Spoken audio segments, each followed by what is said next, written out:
بسم اللہ الرحمن الرحیم۔ دوستو السلام علیکم۔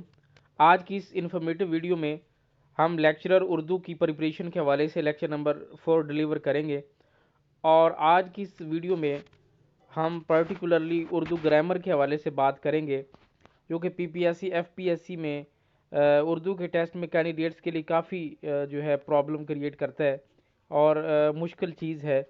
اردو گرامر کے حوالے سے کچھ ٹرمینالوجیز آج کے اس ویڈیو لیکچر میں آپ لوگ دیکھیں گے، اور اس ویڈیو لیکچر کو آپ مکمل طور پہ واچ کیجئے گا، سنیے گا، اور آج کی اس ویڈیو لیکچر میں کافی انفارمیشن آپ کو ملنے والی ہے۔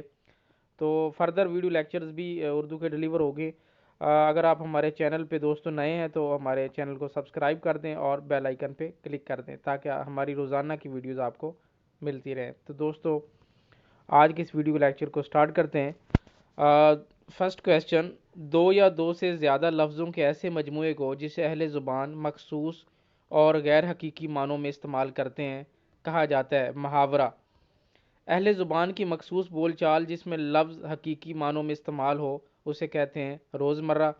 ایسا کلمہ جس میں کسی کام کے کرنے یا ہونے کا ذکر ہو اور یہ کسی زمانے کے ساتھ آئے تو اسے گرامر کی روح سے کہا جاتا ہے فعل۔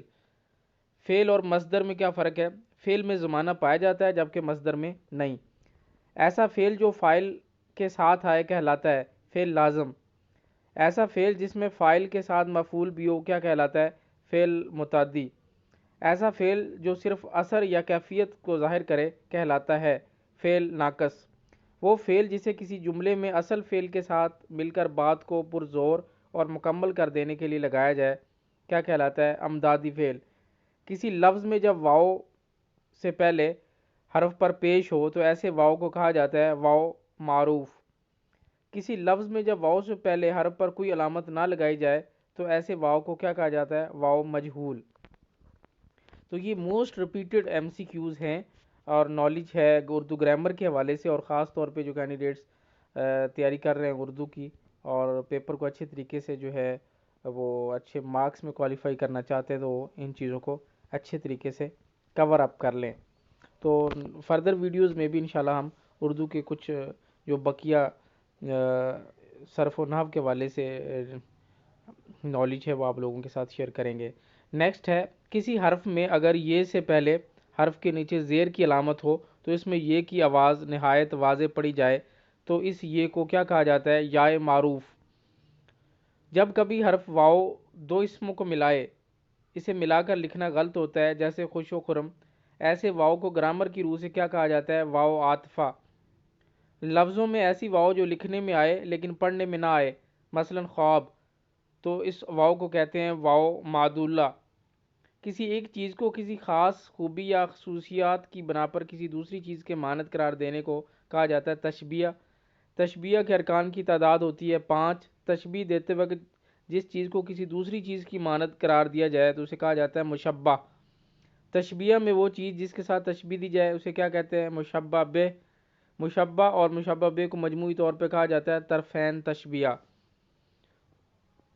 تو یہ بھی ایسے ایم سی کیوز ہیں جو خاص طور پہ پی پی ایس سی کے جنرل نالج کے پیپر میں تو کم دیکھے گئے ہیں، خاص طور پہ جو اردو کی پرٹیکولر جو پوسٹ ہوتی ہیں لیکچرر کی یا اس میں خاص طور پہ ان کو ضرور جو ہے آنا چاہیے کینڈیڈیٹس کو۔ نیکسٹ ہے، جب کسی لفظ کو حقیقی معنوں کے بجائے مجازی معنوں میں اس طرح استعمال کیا جائے کہ حقیقی اور مجازی معنوں میں تشبیہ کا تعلق موجود ہو تو اسے گرامر کی روح سے کہا جائے گا اشارہ۔ رکان استعارہ کتنے ہوتے ہیں؟ 4۔ استعارہ کے استعمال میں وہ شخص یا چیز جس کے لیے کوئی لفظ مستعار لیا جائے کہلاتا ہے مستعارلہ۔ استعارہ میں جس سے لفظ مستعار لیا جائے کہلاتا ہے مستعارمو۔ مستعارلہ اور مستعارمو کو مجموعی طور پہ کہا جاتا ہے طرفین استعارہ۔ تلمی کے لفظی معنی کیا ہے؟ اشارہ کرنا۔ استعارہ کے استعمال میں جو لفظ ادھار لیا جاتا ہے کہلاتا ہے مستعار۔ تو دوستو یہ تھی آج کی ویڈیو۔ مزید ویڈیوز کے لیے اور اپڈیٹس کے لیے ہمارا چینل دیکھتے رہیں، اور P P S C preparation master. Thank you for watching. اللہ حافظ۔